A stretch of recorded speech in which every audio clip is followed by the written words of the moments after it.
Xin chào cả nhà, chào mừng cả nhà đã quay trở lại với kênh ô tô giá tốt. Ngày hôm nay em là Hồng Ngọc, em xin giới thiệu với cả nhà một em xe dòng Toyota nhé cả nhà nhé. Em này chính là dòng Innova Ventuner, đàn anh của Innova nhé cả nhà nhé.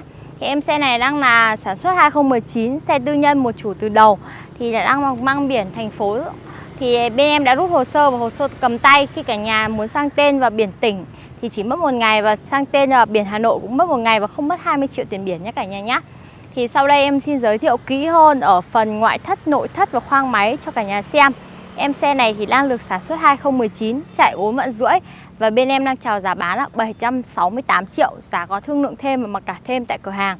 Mời cả nhà đi theo em xem kỹ hơn về phần ngoại thất của em xe nhá. Đây cả nhà nhìn, phần đầu của em xe đó là nó đã lên form mới của nó này. Nhìn phần mặt ca răng rất là đẹp luôn đấy ạ. Đó, nhìn rất là hầm hố. Phần đèn nữa này, cực kỳ sáng và trong luôn. Đấy, nhìn nhá. Nước sơn zin của em nó thì nó phải tương đối mới đến 90% đến 95% nhé cả nhà nhá. Em xe này là 4 vạn rưỡi và km zin chuẩn của bên em. Bên em không hề tua và cam kết km chuẩn 100% nhé cả nhà nhá. Nên cả nhà có thể nhìn kỹ cho em đến phần nốp này. Chạy 4 vạn rưỡi thì em nó có chút mòn một chút, nhưng mà mình có thể đi được 2 đến 3 vạn nữa mình mới phải thay lốp với cả nhà nhá. Đó. Đây. Cả nhà có thể nghe phần cánh cửa này. Đấy. Cũng rất là êm đấy ạ. Một em xe dòng 7 chỗ mà em đang chào giá bán là 768 triệu. Giá cũng tương đối hợp lý đấy ạ. Đây, cả nhà nhìn kỹ cho em xung quanh nhá. Nước sơn này, nhà nhìn cho em, nhìn thẳng nha, một đường này từ đằng sau về đằng trước rất là thẳng nhau và đều nhá. Nước sơn này đều là sơn zin đến 90-95% ạ. Em này thì đã được nắp thiết bị này, cam nùi ở phần đằng sau xe rồi nhá. Đầy đủ hết rồi nhá. Đấy, cảm biến ở đuôi xe đầy đủ hết rồi ạ. Đây. Một em xe 7 chỗ nên khi cả nhà mình mà cần để cốp, để đồ thì mình có thể kéo hàng ghế này lên, gập lại. Cũng rất là rộng rãi và thoải mái luôn đấy ạ. Cực kỳ đẹp luôn. Đấy, cốp cực kỳ rộng. Check in thoải mái và mình có thể nằm thành một cái giường, mình nằm ở đằng sau cốp cũng cực kỳ rộng thoải mái luôn ạ. Đó. Đây, cả nhà nhìn kỹ cho em từ phần cốp này, keo chỉ này. Đó. Keo chỉ từng ngọn ốc này đều nguyên zin nguyên bản hết nhé cả nhà nhá. Đó.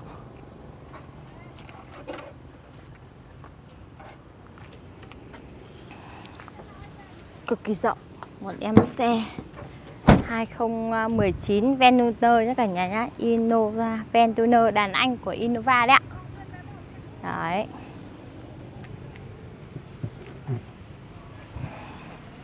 Thì em cũng giới thiệu sơ qua đến phần ngoại thất của em xe đó cho cả nhà. Thì sau đây em xin giới thiệu đến phần nội thất của em xe nhá. Nhà mình đi từ phần cánh cửa giúp em này. Keo chỉ, cả nhà nhìn giúp em này, từ phần keo chỉ này. Đó, có từ con ốc đều nguyên zin nguyên bản hết. Và em xe này thì đang chạy với mức tiêu hao nguyên liệu chỉ đến tầm 8 lít trên 100 km hỗn hợp thôi ạ. Rồi. Ghế này thì ghế này thì làm chủ xe đã trang bị cho em nó là hàng ghế da. Nghĩa là khách ở bọc thêm bọn mình có thể nộp da cũng được, không vấn đề gì ạ. Đấy, thì hàng ghế da này thì cũng rất là sạch sẽ. Khi mình chỉ cần bẩn mà mình lấy khăn ướt mình lau là được nhé cả nhà nhá. Rất là mới. Và màu mấy hàng ghế da của nó là màu nâu đất nên cảm giác rất là sang em xe và sạch em xe ạ. Đấy, đến phần này. Đây là cái phần bàn cho mình để đồ ăn, lên đây mình có thể để rất là rộng, thoải mái luôn đấy ạ.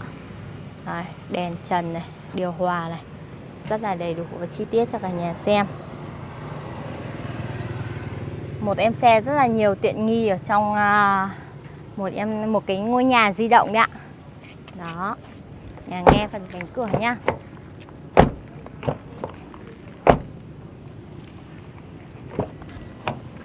Này, keo chỉ từng cánh cửa này đều nguyên zin nguyên bản hết ạ. Đó, nhìn giúp em nhá.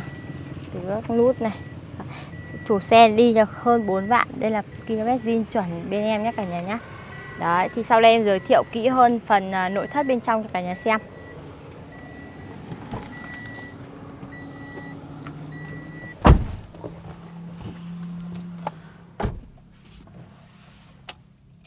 Chìa khóa thì đang là chìa khóa cơ, mình vặn nổ nhé cả nhà nhé.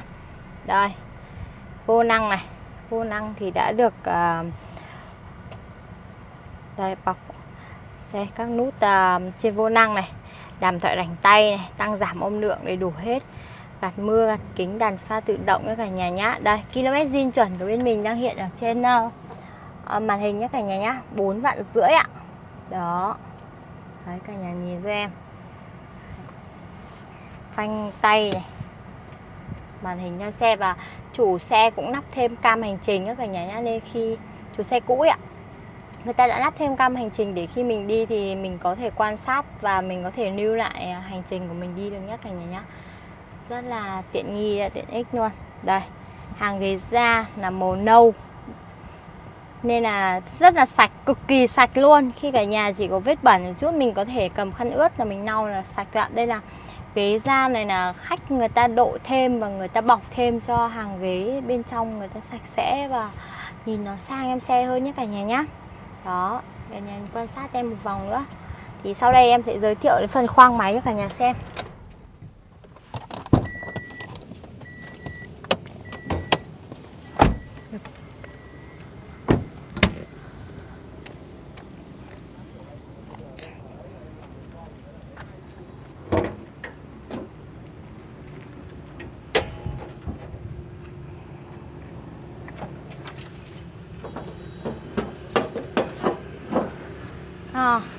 Cả nhà nhìn đi cùng em vào phần khoang máy nhá.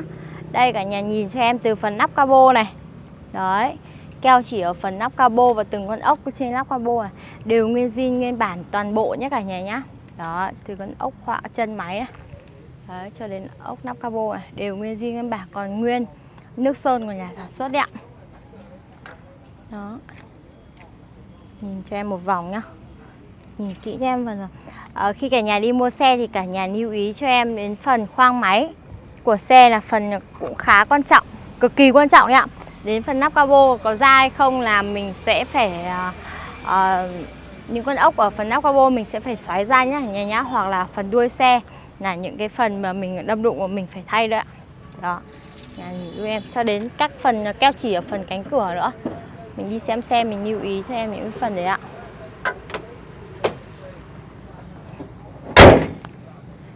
Em vừa giới thiệu xong một em xe dòng Toyota Innova Ventuner sản xuất 2019, xe tư nhân một chủ từ đầu, chạy 4,5 vạn. Thì bên em đang chào giá là 768 triệu. Giá có thương lượng thêm và mặc cả thêm tại cửa hàng. Mời cả nhà muốn lái thử xe và cảm nhận xe thì hãy qua địa chỉ của em 270 Nguyễn Xiển, Thanh Xuân, Hà Nội, Cường Anh Auto. Cả nhà có thể alo theo số điện thoại của em 0986 823 429. Em là Hồng Ngọc, em sẽ trả lời các thắc mắc của quý vị và các bạn và hỗ trợ cả nhà mình về check CIC phạt nguội hoàn toàn miễn phí nhé cả nhà nhé. Sau đây em xin kết thúc video tại đây. Xin chào và hẹn gặp lại.